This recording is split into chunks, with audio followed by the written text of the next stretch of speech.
ဒီနေ့တော့ပဇွန်ဘောချိန်ငံပြာရီကြော်လေးကြော်စားပါတယ်ရှင်ဗီဒီယိုလေးမှာဆက်စုံရမယ်နော်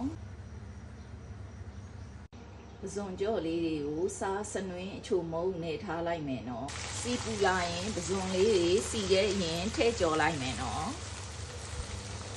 ပဇွန်လေးတွေစီပြန်တဲ့အထိကြော်ပြီးရင်ခတ်ထုတ်ထားလိုက်မယ်နော်ကြက်သွန်ပြူကြက်သွန်နီးငရုတ်သီးအပူမှုန့်နဲ့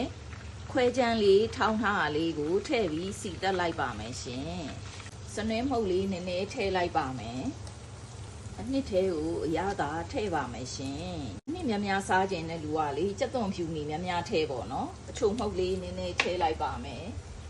ငံပြာရည်လေးအဓိကထားပြီးတော့ချက်ပါမယ်ရှင်ကြက်သွန်လေးတွေကြွတ်ခံကြီးကြရင်ပဇွန်လေးထည့်လိုက်မယ်နော်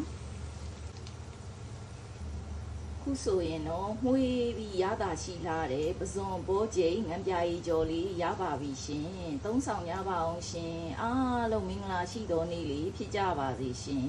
ထက်ရမြန်ဆန်လွယ်ကူပြီးရမ်းတောက်လို့ကောင်းတယ်ကစွန်းရိုးနီချင်ရင်ဟင်းလေးချက်စားကြမယ်နော်ဗီဒီယိုလေးမှာဆက်စုံရမယ်ရှင်ရိုးနီလေးတွေကိုစားနဲ့တေချာပြအောင်ဆေးထားလိုက်မယ်နော်ကြက်သွန်နီးတစ်လုံးကိုပပလီပြီးထည့်မယ်ကြက်သွန်ပြူလေးနည်းနည်းကိုတပြားရိုက်ပြီးထည့်လိုက်မယ်နော်ပဇွန်ငပိလေးထည့်ပါမယ်စနွင်းမှုတ်လေးထည့်တယ်အချိုမှုတ်လေးထည့်မယ်စားလေးတစ်စုံထည့်လိုက်မယ်နော်ပဇွန်ကြောင်းမှုတ်လေးတစ်စုံထည့်လိုက်မယ်ရှင်ဒီလေးထမင်းစားစွန်းတစ်စုံလောက်ပဲထည့်မယ်နော်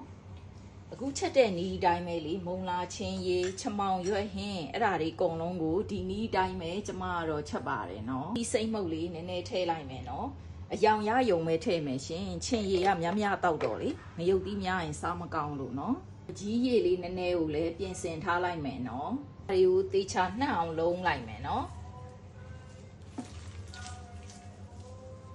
အကြမ်းမကန်လုံးတစ်လုံးစာလောက်ထည့်ပြီးတည်ထားလိုက်တော့မယ်နော်ပဇွန်ရွက်လေးတွေဣလာပြီဆိုရင်မကြီးရည်လေးကိုကိုယ့်အိမ်ကအချင်စားသလောက်နဲ့ထည့်ပါရှင်ရေနွေးလေးကိုလည်းမိမိအိမ်ကရေအနေတော်လောက်ထည့်ပေါ့နော်ပြီးရင်စူပွက်အောင်ပြန်တည်ထားလိုက်မယ်နော်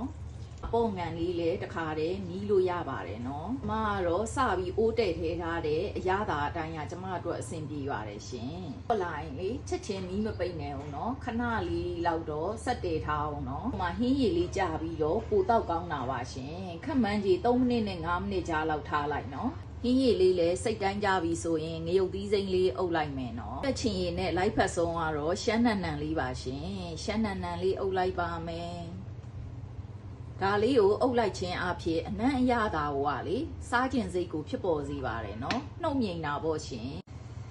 အခုဆိုရင်တော့ချက်ရမြန်ဆန်လွယ်ကူပြီးအရန်တောက်လို့ကောင်းတယ်ကစွန်းရိုးနီးချင်ရည်ဟင်းလေးရပါပြီရှင်သုံးဆောင်ရပါအောင်ရှင်အားလုံးမင်္ဂလာရှိတော်နေ့လေးဖြစ်ကြပါစေရှင်